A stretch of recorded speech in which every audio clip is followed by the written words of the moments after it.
আপনাদের আলেম ওলামাদের কথা যারা শ্রবণ করে আমার ভাইয়েরা তারা ছাড়া এটা বুঝবে না, ঠিক না বেঠি?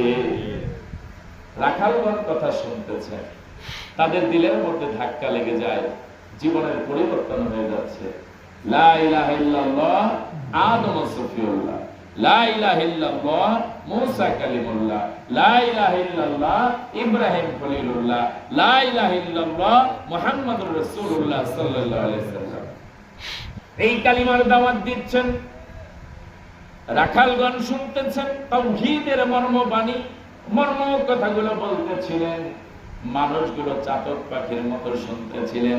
চতুর্দিকে হযরত লোকমান আলাইহিস সালামের চতুর্দিকে নাম যশ খ্যাতি গুলো ছড়িয়ে পড়ল, মানুষের মুখে মুখে দিলে দিলে তার নাম। এত সুন্দর কথা, এত সুন্দর কথা, তোমরা আসো শুনে যাও। হাজার হাজার মানুষ লোকমান আলাইহিস সালামের কথাগুলো শোনার জন্য চতুর্দিকে বসে পড়েন। ওই মরুভূমির উদ্যানের মধ্যে প্রতিদিন প্রতিনিয়ত এইরকম করে। এবার বাদশার কর্ণকুহরে পৌঁছায় গেল।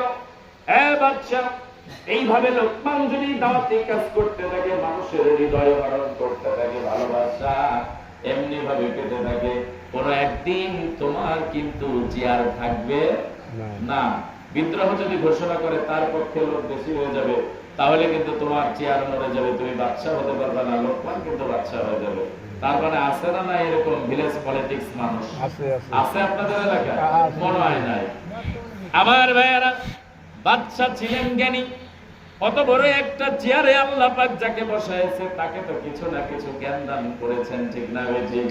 বাদশা বলে, থার্ড পারসনের কথা শুনে আমার কাজ নাই, আমি স্বয়ং লোকমানের কাছে এই কথাগুলো শুনবো। লোকমানকে ডাকা হলো, লোকমান, আপনার নাকি অনেক সুন্দর জ্ঞান প্রজ্ঞা, আমি একটু জ্ঞান আপনার পরীক্ষা করতে চাই। লক্ষ লক্ষ মানুষ নাকি আপনার কথায় উঠে বসে, আপনার দুটি কথা শোনার জন্য, শ্রুতি মধুর কথা শোনার জন্য আপনার কাছে গিয়ে বসে থাকে। কি এমন কথা, কি এমন